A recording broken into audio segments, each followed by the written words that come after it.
Alright, so this is my roommate Mahmood, and he immigrated to the U.S. from Egypt when you were how old? 5. He was 5 years old when he immigrated here. And so, since immigrating, like since you've grown up in the U.S., like what is the biggest difference in the style of communication, from Egypt to the U.S.? Probably body language. Or they're like, Really? yeah, the men are very big when they speak. They're very, especially when they get angry, and they always raise their voice, even when they're not mad. They'll raise their voice to like make their point. It's like, Okay. I don't know. They kind of try to talk over each other almost. But the women, on the other hand, are like, they're more reserved. Their movements are smaller unless they're with each other. If it's like a room full of women, then they're all big. Oh wow. Yeah, but it's like, I don't know. It's all about the cultural influence. They all like think women have to be, Yeah. Well, it's a completely different culture over Exactly. there, right? Yeah. So it's like they have their own perceptions of everything. Yeah, most definitely. And okay, so speaking of perceptions, like from your own perception, growing up here, what would you say is the biggest difference between Egypt and the U.S.? Growing up, probably the way people talk to their parents. Like seeing some of my friends, like the way that they would, some of the things that they would say to their parents, I was like, if I ever said anything like that to like my mom or my dad, it'd be the end of me.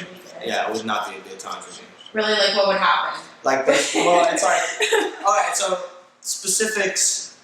I remember when I was young, there's this kid, Andrew. He would always, like, when his parents were like, Andrew, can you go do this? He'd question it, like, why do I have to do that? I did that too. Yeah, it's like, if I asked my mom why I had to do that, I would, like, she would either yell at me, throw something at me, or be like, just do it, like, it's like, yeah, their mentality is, I'm older than you, I'm smarter than you, I'm your dad, like, you have to respect me. Yeah, like, respect your elders. Yeah, don't question what I say. Yeah. It sounds messed up, but it's a lot less harsh than it makes me seem right now. So after interviewing Mahmood, something I learned about his culture was definitely the difference, that women have in the U.S. versus Egypt. Like how he was saying, like when men are around in Egypt, the women are very quiet and reserved, whereas when it's all women all together, they're just talking and being loud and using big hand gestures and everything. And I just thought that was really interesting because as a woman here in the U.S., I'm not thinking about how I should act in front of a guy versus a girl. It is what it is. I think here we're more concerned with like getting to know the person as an individual and being independent in ourselves.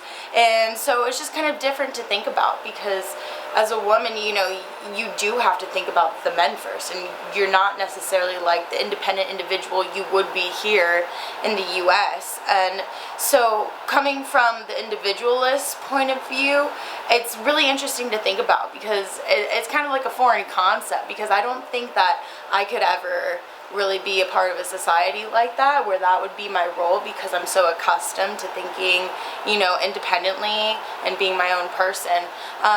So I thought it was really interesting to highlight that kind of part of his culture because it is such a different concept, definitely one we're not used to here.